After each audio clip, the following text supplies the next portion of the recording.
if you've ever needed directions on how to get to a location, maybe this is a brand new place and you have no idea how to get there.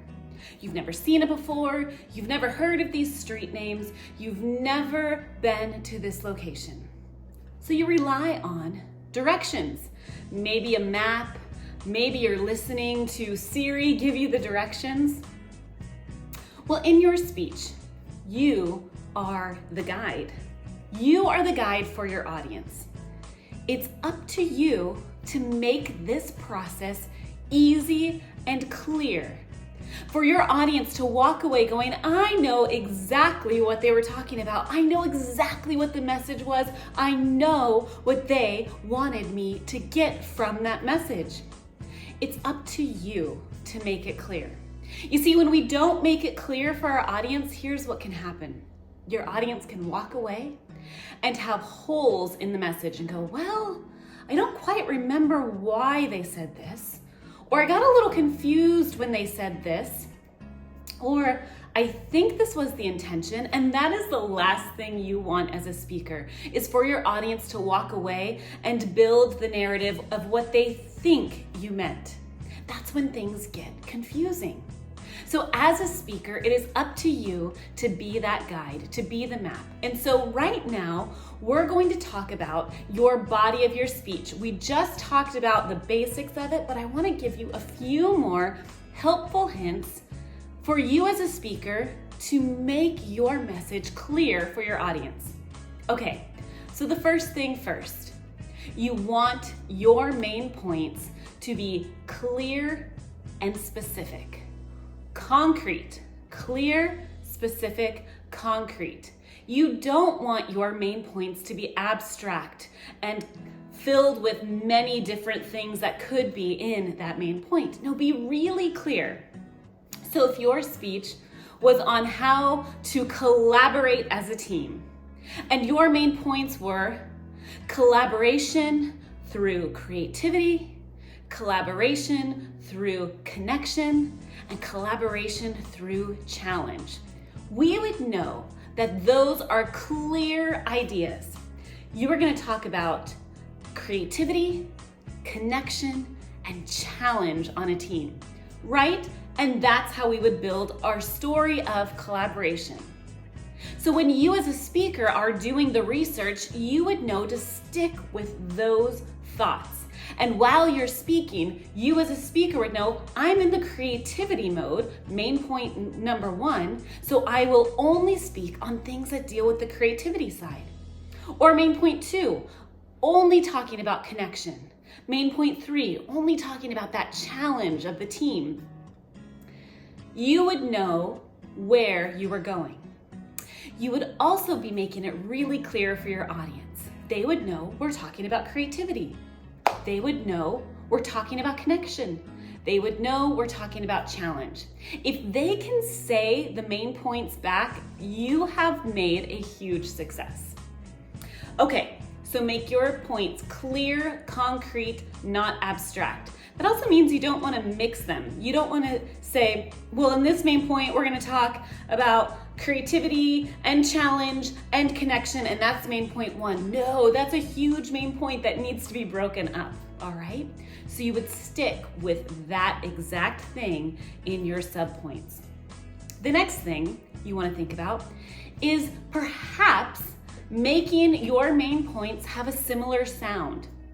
If you would notice, when I just gave you those 3 main points on collaboration, there's a few techniques I used right in that speech, right in those main points.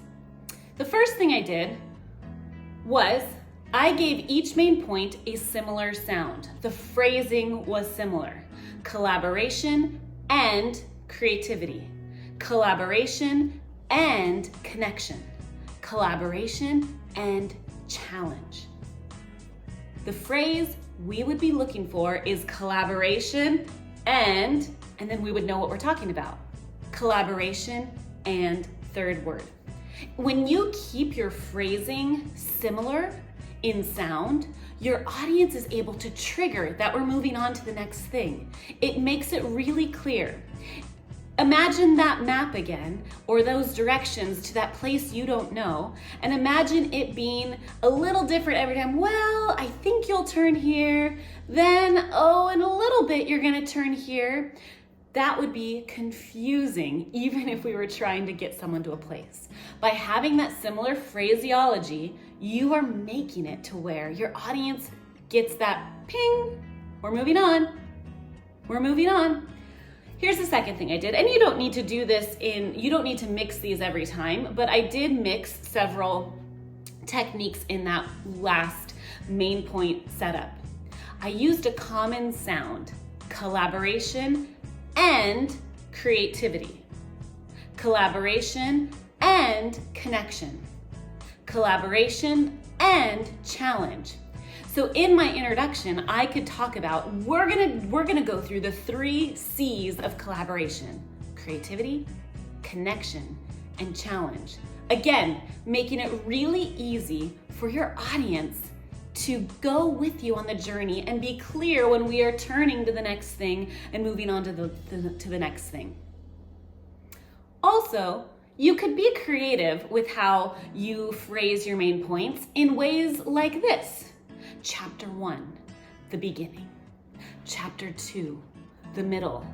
Chapter 3, the end. And we could be going on a chapter journey of a story. Or, I've used this one before. We're gonna go through the who, what, when, where, and how. Who, what, when, where, and how. Or who, what, and why. That is telling a story, it's building a narrative for your audience. That is easy to go back. Okay, yeah, that was the who, this was the why. It makes it to where your audience is following you the whole time. Okay, the next tip is this. On your journey of your main points and the body of your speech, you want to make sure that each main point has a similar amount of time spent on each point.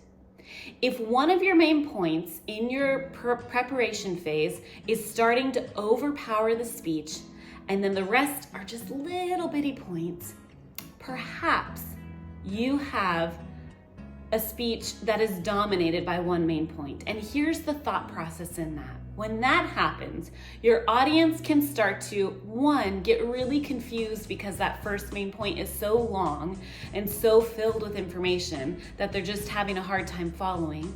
Or 2, what it appears in that breakout is that this is the main point that matters because I spent 80% of my speech on that one main point, and the rest is just kind of filler.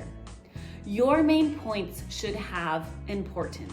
And so you want to give each main point an equal amount of time. The way you'll know that it is not equal is, for 1, just based on your structure as you write your outline. 2, as you practice, you're going to find yourself in one of those main points for a long period of time. So these are just a few more helpful hints for you to make your message really clear to your audience, for them to know where you're going and to have no questions as to what the motive or narrative was in the end.